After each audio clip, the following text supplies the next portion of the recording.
Hello, welcome back to my channel. അപ്പോൾ എന്തൊക്കെയുണ്ട് എല്ലാവരുടെയും വിശേഷം? പെരുന്നാളൊക്കെ കഴിഞ്ഞ് എല്ലാവരുടെയും സ്കൂളൊക്കെ തുറന്നെങ്ങാണ്ട് വിരുന്നൊക്കെ കഴിഞ്ഞ് വന്നിട്ടുണ്ടാവില്ലേ? അപ്പോൾ നമ്മളും വിരുന്നൊക്കെ കഴിഞ്ഞെങ്ങാണ്ട് വന്നിട്ടുണ്ട്.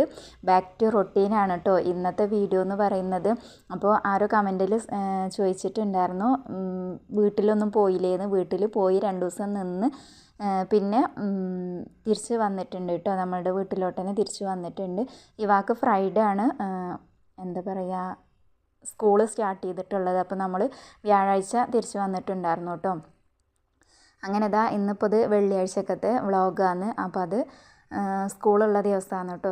സ്കൂളിൽ നിന്ന് സ്റ്റാർട്ട് ചെയ്യാന്ന്. അപ്പോൾ ഇവ കുറേ ദിവസമായി ഇപ്പോൾ സ്കൂളിൽ പോയിട്ട്. കാരണം സ്കൂൾ പൂട്ടുന്നതിൻ്റെ ഒരു 2 ദിവസം 3 ദിവസം മുമ്പ് ഇവ ലീവായിരുന്നു. കാരണം പനിയും ഛർദിയും കാര്യങ്ങളൊക്കെ ആയിട്ട്.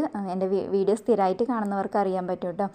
അപ്പോൾ അങ്ങനെ രാവിലെ കടല വെള്ളത്തിലിട്ടിട്ടുണ്ടായിരുന്നു കേട്ടോ. അപ്പോൾ അത് ഒന്ന് കുക്കറിൽ ഇട്ട് കൊടുത്തിട്ടുണ്ട് കറിക്ക് വേണ്ടിയിട്ട്. ഇന്ന് പുട്ടാണ് കേട്ടോ റെഡിയാക്കുന്നത്. അപ്പോൾ പുട്ടും കടലയും ആക്കാൻ വിചാരിച്ചിട്ട് തലേ ദിവസം സോക്ക് ചെയ്യാൻ വേണ്ടി വെച്ചിട്ടുണ്ടായിരുന്നു. അപ്പോൾ അങ്ങനെ പുട്ടിനുള്ളതൊക്കെ ഞാൻ കുഴച്ചെടുത്തിട്ട് ഇനിയിപ്പോൾ അതിൻ്റെ വെള്ളം ചൂടായി വന്നപ്പോൾ അതിൻ്റെ മുകളിലോട്ട് വെച്ച് കൊടുത്തിട്ടുണ്ട് കേട്ടോ. പിന്നെ ഇനിയിപ്പോൾ ഇന്ന് കൂട്ടാനായിട്ട് ഉണ്ടാക്കുന്നത് നമ്മുടെ മത്തനും അതുപോലെ വൻപയറും കേട്ടോ. നമ്മൾ മമ്പയർ എന്നും പറയും. അത് രണ്ടും കൂടെയാണ് കൂട്ടാൻ വെക്കുന്നത്. അപ്പോൾ അങ്ങനത്തെ കൂട്ടാനൊക്കെ ആണെങ്കിൽ ഇവിടെ എല്ലാവർക്കും ഭയങ്കര ഇഷ്ടമാണ് കേട്ടോ. അപ്പോൾ അങ്ങനെ പുട്ട് അതിൻ്റെ ഇടയിൽ റെഡി ആയിട്ടുണ്ട്. മത്തന് ഞാനവിടെ കഴുകി കൊണ്ടുവന്ന് വെച്ചിട്ടുണ്ട് കേട്ടോ. ഇനിയിപ്പോൾ ഈ ഒരു കുറ്റിപ്പുട്ട് തന്നെയാണ് കേട്ടോ റെഡിയാക്കുന്നുള്ളൂ. അത്രേ തന്നെ കഴിക്കുള്ളൂ. ഇനി നമ്മൾ കറി റെഡി ആയിട്ടുണ്ട്, പുട്ട് റെഡി ആയിട്ടുണ്ട്. ഇനിയിപ്പോൾ ഇവാക്കുള്ള ചോറാണ് കേട്ടോ ഒരു കുക്കറിൽ വെച്ച് കൊടുത്തിട്ടുള്ളത്. അപ്പോൾ അത് തിളച്ച് താഴെ പോകുന്നതിന് വേണ്ടിയിട്ടാണ് കേട്ടോ കുക്കറിന് മുകളിലൊക്കെ ഓരോ തുണി വെച്ച് കൊടുത്തിട്ടുള്ളത്. എന്നാൽ തിളച്ച് താഴേക്ക് വരില്ല, തിളച്ച് വരും, പക്ഷേ അത് ആ തുണിയിൽ പറ്റി നിൽക്കും കേട്ടോ. താഴേട്ട് ഗ്യാസിലോട്ട് ഒലിച്ച് വരില്ല. ഇനിയിപ്പോൾ ആ കടലക്കറിയൊക്കെ ഒന്ന് തൂമിച്ചെടുത്തിട്ടുണ്ട്. അങ്ങനെ നമ്മുടെ ബ്രേക്ക്ഫാസ്റ്റിൻ്റെ പരിപാടിയൊക്കെ റെഡി ആയിട്ടുണ്ട് കേട്ടോ. അപ്പോൾ ഇങ്ങനെ പെട്ടെന്ന് പണികൾ രാവിലെ തീർക്കണം എന്നുണ്ടെങ്കിൽ നമുക്ക് ഒറ്റ കാര്യം ചെയ്യാൻ പറ്റുള്ളൂ, രാവിലെ നേരത്തെ എണീക്കുക എന്ന് പറയുന്നത്. എന്നോട് ഒരുപാട് പേര് കമൻറ്റിൽ ചോദിച്ചിട്ടുണ്ടായിരുന്നു, നേരത്തെ എണീക്കാൻ വേണ്ടിയിട്ട് വല്ല ഐഡിയ ഉണ്ടോ അല്ലെങ്കിൽ വല്ല ടിപ്പും ഉണ്ടോ എന്ന് ചോദിച്ചിട്ടുണ്ടായിരുന്നു കേട്ടോ. അപ്പോൾ അതിന് നമ്മൾ ചെയ്യേണ്ട ഒരൊറ്റ കാര്യം എന്ന് പറയുന്നത് നേരത്തെ കിടക്കാൻ വേണ്ടി ശ്രദ്ധിക്കുക കേട്ടോ. എന്നാലേ ഉറക്കം കംപ്ലീറ്റ് ആയാലേ രാവിലെ നേരത്തെ എണീക്കാനും പറ്റുള്ളൂ. അപ്പോൾ അതിനിടയിൽ ഞാൻ വൻപയർ വേവിക്കാൻ വെച്ചിട്ടുണ്ടായിരുന്നു. പിന്നെ ഇവാക്ക് സ്കൂൾക്ക് സ്നാക്സിന് വേണ്ടിയിട്ട് ഒരു എണ്ണയിൽ വറുത്തെടുക്കുന്ന ഒരു കുഴൽ പോലത്തെ ഒരു സംഭവമാണ് കേട്ടോ. അത് റെഡിയാക്കി എടുത്തിട്ടുണ്ട്. അപ്പോൾ അങ്ങനെ നേരത്തെ എണീക്കാൻ വേണ്ടിയിട്ട് നോക്കുക എന്ന് പറഞ്ഞു കഴിഞ്ഞാൽ നമ്മൾ തന്നെ വിചാരിക്കണം കേട്ടോ. എനിക്ക് രാവിലെ എണീച്ചിട്ട് ഇന്നിന്ന കാര്യങ്ങൾ ചെയ്യാനുണ്ട് എന്നുള്ളത് നമ്മൾ തലേദിവസം കിടക്കുമ്പോഴേ മനസ്സിൽ വിചാരിച്ച് കിടക്കുക. അതിങ്ങനെ പേപ്പർ എടുത്ത് എഴുതി വെക്കണമെന്നോ അങ്ങനെ ഒന്നും ഒരു ആവശ്യമില്ല കേട്ടോ. നമ്മളുടെ മനസ്സുണ്ടല്ലോ, ഏറ്റവും വലിയ പുസ്തകം എന്ന് പറയുന്നത് അതല്ലേ, നമ്മളുടെ മനസ്സ് എന്ന് പറയുന്നത്. ആ ഒരു പുസ്തകത്തിൽ നമ്മൾ കിടക്കുന്ന നേരത്ത് സ്റ്റോർ ചെയ്ത് വെക്കുക, അല്ലെങ്കിൽ ഓരോ പോയിൻ്റ് ഇട്ട് എഴുതി വെക്കുക. രാവിലെ നേരത്തെ എണീച്ചിട്ട് എനിക്ക് ഇത്ര പണികളുണ്ട്, ഇന്ന പണികൾ ഇന്ന ടൈം ആകുമ്പോഴേക്കും എനിക്ക് കഴിയണം, എന്നിട്ട് എനിക്ക് കുറച്ച് ഫ്രീ ടൈം വേണം, അല്ലെങ്കിൽ എനിക്ക് എൻ്റെ കാര്യങ്ങൾ എൻ്റെ ഹോബീസ് അങ്ങനത്തെയൊക്കെ ചെയ്യാൻ വേണ്ടിയിട്ട് എനിക്ക് കുറച്ച് ടൈം കണ്ടുപിടിക്കണം. ഇതൊക്കെ തലേ ദിവസം രാത്രി കിടക്കുമ്പോൾ മനസ്സിൽ സ്റ്റോർ ചെയ്ത് വെക്കുക കേട്ടോ.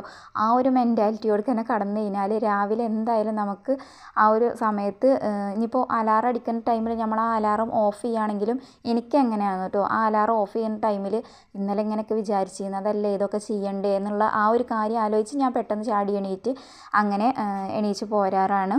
പിന്നെ ചെയ്യേണ്ട ഒരു കാര്യം എന്ന് പറയുന്നത് അലാറം അടിക്കുന്ന ആ ഒരു സമയത്തെ ഫോണ് കൈ എത്തുന്ന ദൂരത്ത് വെക്കാണ്ടിരിക്കുക കേട്ടോ. ഫോണ് വിട്ട് കൊണ്ടുപോയി വെക്കുക. നമ്മൾ എണീച്ച് പോയിങ്ങാണ്ട് ഫോൺ എടുക്കുന്ന ആ ഒരു രീതിയിൽ ഫോൺ കൊണ്ടുപോയി വെക്കുക കേട്ടോ.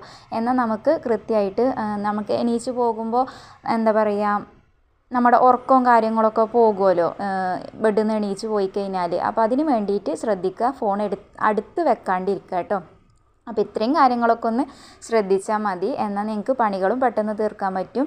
അതുപോലെ നേരത്തെ എഴുന്നേറ്റിങ്ങാണ്ട് നിങ്ങളുടെ കാര്യങ്ങൾക്കും ടൈം കണ്ടെത്താൻ പറ്റും കേട്ടോ. ഇനിയിപ്പോൾ ഞാൻ കുറച്ച് തൈര് ഉണ്ടായിരുന്നു, അതൊന്ന് ബീറ്റ് ചെയ്തെടുക്കുകയാണ് കേട്ടോ. ഈ ഒരു ബീറ്റർ എൻ്റെ കയ്യിലുണ്ട് എന്നല്ലാതെ ഇതുവരെ ഞാൻ യൂസ് ആക്കിയിട്ടില്ല കേട്ടോ. ഇത് വാങ്ങിച്ചിട്ട് ഇപ്പോൾ ഏകദേശം കുറച്ചൊക്കെ ആയിട്ടുണ്ട് കേട്ടോ. ഒരു വർഷം ആവാനോ അതോ ഇനി 1 വർഷം കഴിഞ്ഞോ എന്ന് എനിക്കറിയില്ല. പക്ഷേ ഞാൻ ഇതുവരെ യൂസ് ആക്കിയിട്ടില്ല. എന്തോ അത് എടുക്കാൻ ഇതുവരെ തോന്നിയിട്ടുണ്ടായിരുന്നില്ല കേട്ടോ. കേട്ടോ. ഇന്നാണ് ഞാൻ ഫസ്റ്റ് ടൈം അത് എടുക്കുന്നത്. അപ്പോൾ മോര് കാച്ചിയതാക്കാൻ വേണ്ടിയിട്ട് ഇതൊന്ന് ബീറ്റ് ചെയ്തെടുത്തതാണ്. അപ്പോൾ മൈലാഞ്ചി ഞാൻ ഇന്നലെ അരച്ചിട്ട് വീട്ടിൽ നിന്ന് വന്നപ്പോൾ അരക്കാൻ വേണ്ടി കൊണ്ടുവന്നിട്ട് രാത്രി അരച്ചിട്ടതാണ് കേട്ടോ. ഒരു രാത്രി ഇട്ടിട്ടുള്ളൂ, ഇനി ഇട്ടിട്ട് ചോപ്പിക്കാനുണ്ട്, നന്നായിട്ട് ചോത്തിട്ടില്ല കേട്ടോ. അപ്പോൾ ഇങ്ങനെ കാണുമ്പോൾ നല്ല രസമായിരിക്കുമല്ലോ ഇങ്ങനെ തൊപ്പിട്ട് കൊടുക്കുന്നത്. അപ്പോൾ അങ്ങനെ ഇഷ്ടമായിട്ട് അങ്ങനെ ഇട്ടതാണ്. ഇനിയിപ്പോൾ അതാ ഞാൻ അതിനിടയിൽ ചോറ് വെന്ത് അതൊക്കെ ഊറ്റി കൊടുത്തിട്ടുണ്ടായിരുന്നു. മോര് കറി ആയിട്ടുണ്ട്, പിന്നെ ഉപ്പേരി ആക്കുന്നുണ്ട് കേട്ടോ. അപ്പോൾ ഇന്ന് വാക്ക് കറിയും കൊടുത്തു വിടുന്നുണ്ട്, ആൾക്ക് ഇഷ്ടമായിട്ടുണ്ടായിരുന്നു കറിയൊക്കെ. അപ്പോൾ അങ്ങനെ കറിയും കൊടുത്തു വിടുന്നുണ്ട്. അപ്പോൾ വീട്ടിൽ പോയി വന്നതിന് ശേഷം എന്തായാലും നമുക്ക് അടിക്കാനും തുടക്കാനും കുറച്ച് ഒതുക്കി വെക്കാനും ഒക്കെ ഉണ്ടാകും. അപ്പോൾ അത് കാരണം തലേദിവസം രാത്രി കിടക്കുമ്പോഴേ വിചാരിച്ചിട്ടുണ്ടായിരുന്നു ഇന്ന് നേരത്തെ എണീക്കണം, പണികൾ തീർക്കണം എന്നൊക്കെ. അത് കാരണം ഇവ പോകുമ്പോഴേക്കും എൻ്റെ ഉച്ചക്കത്തെ ലഞ്ചും കാര്യങ്ങളൊക്കെ ആയിട്ടുണ്ടായിരുന്നു. ചോറും കറിയും കൂട്ടാനും ഇനിയിപ്പോൾ ഒരു പപ്പടം കാച്ചിയാലും കൂടി മാത്രം മതി കേട്ടോ. കുറേ ദിവസമായാലും ഇറച്ചിയും കോഴിയൊക്കെ കഴിക്കണം. അപ്പോൾ ഇന്ന് അതൊന്നും ഇല്ലാത്തൊരു ഡേ ആണ് കേട്ടോ. അപ്പോൾ അങ്ങനെ അതൊക്കെ കഴിഞ്ഞിട്ടുണ്ട്. പിന്നെ ആൾ പോകുന്നതിന് മുമ്പ് തന്നെ ഞാൻ കിച്ചണും ക്ലീൻ ആക്കിയിട്ട് ഇട്ടിട്ടുണ്ടായിരുന്നു.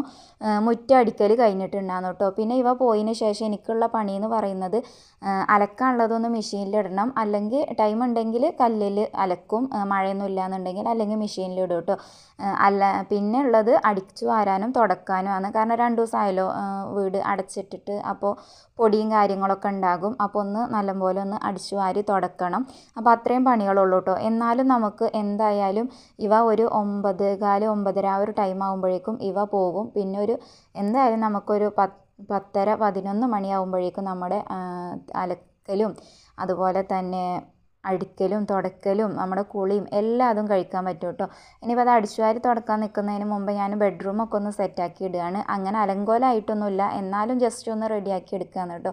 എനിക്ക് ബെഡ്റൂം എപ്പോഴും നല്ല നീറ്റായിട്ട് കണ്ടിട്ടില്ലെങ്കിൽ എന്തോ ഒരു മനസ്സിനൊരു സുഖമില്ലാത്തൊരു പോലെയാണ് കേട്ടോ. ബെഡ്റൂം എപ്പോഴും ബെഡ്ഷീറ്റൊക്കെ വിരിച്ച് ആ ഒരു രീതിയിൽ കണ്ടിട്ടില്ലെങ്കിൽ ഒരു മടുപ്പുമാതിരി തോന്നും. അപ്പോൾ അത് എപ്പോഴും നീറ്റാക്കി ഇടാൻ വേണ്ടിയിട്ട് ഞാൻ ശ്രദ്ധിക്കാറുണ്ട് രാവിലെ തന്നെ. പിന്നെ മക്കൾ എണീറ്റ് വരാൻ കുറച്ച് ലേറ്റാവുന്നത് കാരണം എണീച്ച പാടെ തന്നെ ബെഡ് റെഡിയാക്കാൻ പറ്റാറില്ല കേട്ടോ. അപ്പോൾ നിങ്ങൾ എൻ്റെ ചാനൽ ആദ്യമായിട്ട് കാണുന്നവരാണെന്നുണ്ടെങ്കിൽ ഒന്ന് സബ്സ്ക്രൈബ് ചെയ്തിട്ട് സപ്പോർട്ട് ചെയ്യണേ. വീഡിയോ നിങ്ങൾക്ക് ഇഷ്ടപ്പെടുകയാണെന്നുണ്ടെങ്കിൽ ലൈക്ക് ചെയ്യാനും താഴെ ഒന്ന് കമൻ്റ് ആക്കാനും മറന്നു പോകരുത് കേട്ടോ. ഇനിയിപ്പോൾ നമ്മുടെ കട്ടിൽ നിങ്ങൾ ശ്രദ്ധിച്ചിട്ടുണ്ടോ എന്ന് എനിക്കറിയില്ല, നമ്മളൊന്ന് തിരിച്ചിട്ടിട്ടുണ്ടാകുന്നു കേട്ടോ. എനിക്കെന്താ അറിയില്ല, കുറച്ച് കാലം ഒരേ വാല കടന്നു കഴിഞ്ഞാൽ പിന്നെ ആ കട്ടിലൊന്ന് മാറ്റിയിട്ട് അങ്ങനെ തിരിച്ചിട്ടിട്ടില്ലെങ്കിൽ ഒരു സമാധാനം ഉണ്ടാവില്ല, പിന്നെ ഒന്ന് തിരിച്ച് കിടക്കണം കേട്ടോ. അപ്പോൾ കാക്കു എപ്പോഴും പറയുന്നൊരു കാര്യമാണ് എനിക്ക് ഭ്രാന്താണെന്ന് പറയും. കാരണം ഇനിയിപ്പോൾ റൂമിൽ കട്ടിലായിക്കോട്ടെ അല്ലെങ്കിൽ അലമാരയിൽ തുണികളായിക്കോട്ടെ, അത് ഇടയ്ക്കിടയ്ക്ക് ഇങ്ങനെ ഒന്ന് മാറ്റി മടക്കി അവിടേക്കൊന്ന് മടക്കിയേക്കുക ഇവിടേക്കൊന്ന് മടക്കിയേക്കുക അങ്ങോട്ടും ഇങ്ങോട്ടും ഇങ്ങനെ റീഅറേഞ്ച് ചെയ്തിട്ടില്ലെങ്കിൽ എനിക്കൊരു സമാധാനം ഉണ്ടാവില്ല. എപ്പോഴും ഒരേപോലെ കിടക്കുന്നത് എനിക്കിഷ്ടമല്ല കേട്ടോ. ഇടയ്ക്ക് ഓരോ ചേഞ്ച് വരുത്താൻ വേണ്ടിയിട്ട് ഞാൻ എപ്പോഴും ശ്രദ്ധിക്കും.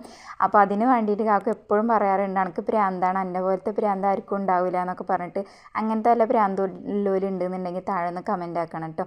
അപ്പോൾ അങ്ങനെ തുണിയൊക്കെ അങ്ങനെ തുണികളൊക്കെ അലമാരയിൽ മടക്കി വെക്കുകയാണെങ്കിൽ കാക്കു പറയും എൻ്റെ തുണിയിൽ തൊടാൻ നിൽക്കണ്ട, കാരണം ഇന്ന് കാക്കുവിൻ്റെ തുണി ഓരോടത്താണെന്നുണ്ടെങ്കിൽ നാളെ കാക്കുവിൻ്റെ തുണി വേറെ എവിടെയെങ്കിലും വെക്കാറും. അപ്പോൾ അത് കാരണം എൻ്റെ ഡ്രസ്സ് എന്താ വെച്ചാൽ കാണിച്ചോ, എൻ്റെ ഡ്രസ്സുമ്പോൾ തൊടാൻ നിൽക്കരുത്, അത് അവിടെ തന്നെ ഇരുന്നോട്ടെ, എനിക്ക് തിരഞ്ഞ് നടക്കാൻ വയ്യ എന്ന് പറഞ്ഞിട്ട് അങ്ങനെ പറയാറുണ്ട് കേട്ടോ എപ്പോഴും. പിന്നെ ഇനിയിപ്പോൾ ഇതാ തുടക്കാൻ വേണ്ടിയിട്ട് നിന്നിട്ടുണ്ട്. അപ്പോൾ ഇന്നത്തെ ജോലികൾ എന്ന് പറയുന്നത് ഇത്രയൊക്കെ തന്നെ ഉള്ളൂ. ഇപ്പോൾ ഏകദേശം ഒരു 10 മണിയൊക്കെ കഴിഞ്ഞിട്ടുണ്ടായിരുന്നു കേട്ടോ. പിന്നെ എനിക്കിനിപ്പോൾ കുളിക്കാനും കാര്യങ്ങൾക്കുള്ളൂ. അപ്പോൾ പെട്ടെന്ന് പണികൾ രാവിലെ നേരത്തെ എണീച്ചത് കൊണ്ട് തന്നെ പെട്ടെന്ന് തീർക്കാൻ പറ്റിയിട്ടുണ്ടായിരുന്നു. അപ്പോൾ ഇന്നത്തെ വീഡിയോ നിങ്ങൾക്ക് ഇഷ്ടപ്പെട്ടിട്ടുണ്ടാവും എന്നൊക്കെ വിചാരിക്കുകയാണ്. ഇഷ്ടപ്പെട്ടാൽ നിങ്ങൾക്ക് നേരത്തെ പറഞ്ഞ പോലെ ലൈക്ക് ചെയ്യാനും കമൻ്റ് ആക്കാനും ഒന്നും മറന്നു പോകരുത് കേട്ടോ. അപ്പോൾ ഒരു ചെടി കൂടെ അവിടെ കൊണ്ടുവന്ന് വെച്ചിട്ടുണ്ട്. ഇപ്പോഴാണ് ആ ഒരു ബെഡ്റൂം ഒന്ന് സെറ്റായത് കേട്ടോ. അപ്പോൾ മറ്റൊരു വീഡിയോ ആയിട്ട് വരുന്നത് വരേക്കും താങ്ക് യു.